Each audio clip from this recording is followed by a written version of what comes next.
Welcome again to brandylibrary.tv. This time we're staying here in the United States, but this is Tennessee with Phil Prichard with Prichard's bourbon and rum and other products that you have to tell us about a bit. All right, Flavin. Good to be here. Good to be here. Yeah. Early in the morning. Well, it's got to be 5 o'clock somewhere. And somebody has to do it. Yeah. And it might as well be you. I'll do it. Because when we talk about Tennessee, usually people think, well, one of those big brands of whiskey. They tend to not know about Phil Prichard and his rums and his whiskey. Now they should know because it's been a few years. We've been in business a little over 12 years now. All right. Yeah. And quite a good size of a company. We can find definitely that double-barrel bourbon and your rums here in the U.S. Are you in all states? We're in about 44 states right now. There are a few states like Alaska and Hawaii and some of those states that we're not quite in yet, but we're also in about 8 European countries, All right. including the Netherlands and Germany, Austria, and perhaps this year we had a date yesterday with a young lady that is very interested in helping our products in France. Let's educate those people on whiskey. Yeah, it would be good. Yeah. Now, can you tell us a bit why Tennessee, why these molasses-based products and grain-based products and all that? It's a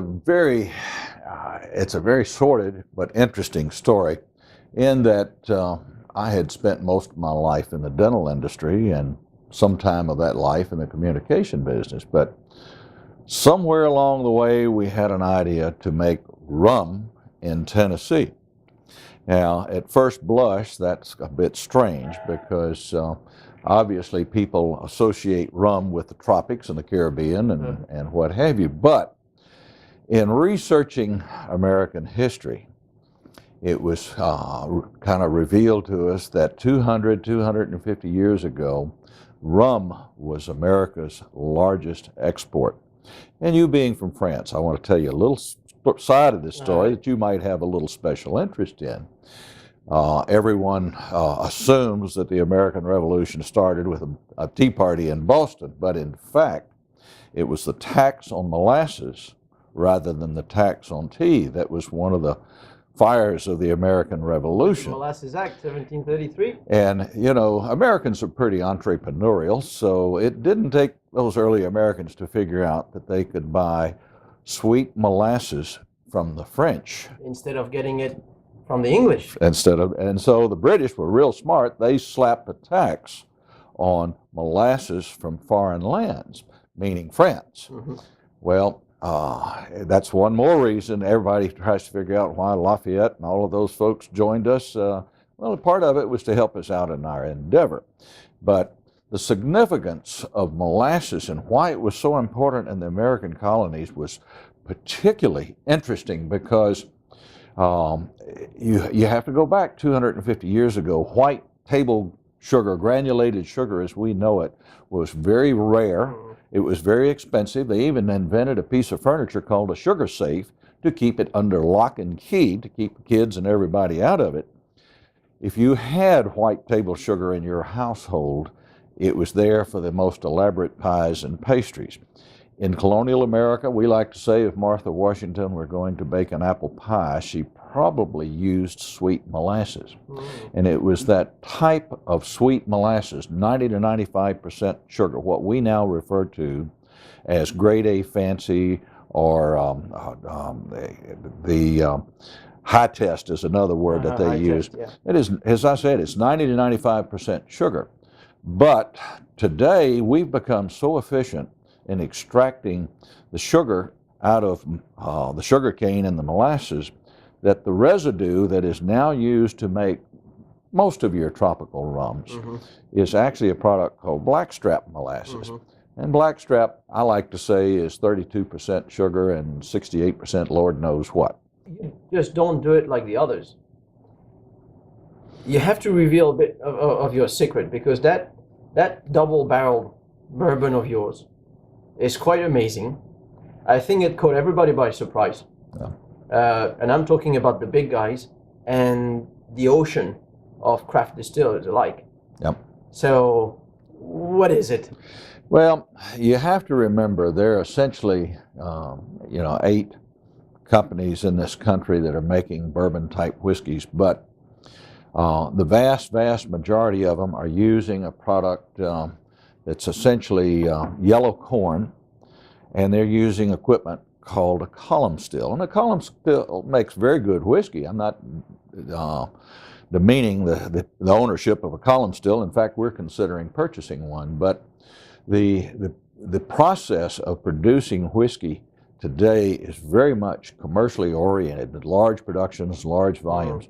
Whereas if you go back in my family history, my grandfather, Benjamin Prichard, about 5 generations back, was noted for his whiskey. He used a corn that is a white corn. Now, everyone realizes that white corn has a higher sugar content than yellow corn. And, the question is, Phil, how did you know that Benjamin Prichard was making his whiskey with white corn in Tennessee in the 1820s? Well, number one, his will revealed that he left his still, tubs, and utensils there too to his son Enoch and Benjamin Jr. And white corn was the only thing they grew in Tennessee in the 1820s. So we actually set about to essentially recreate Tennessee's first whiskey. In other words, it was made with white corn in a pot still.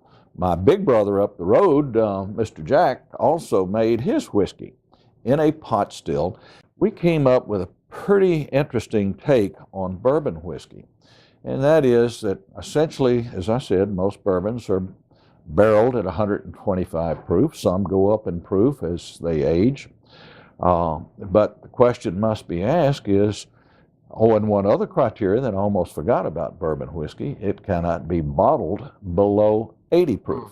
So there's a lot of criteria that goes into the making of bourbon. So the question has to be asked is, if your bourbon is in the barrel at 125 proof and you're making an 80 proof, a 90 proof bourbon, or how did your whiskey get from that 125 proof to that bottle proof?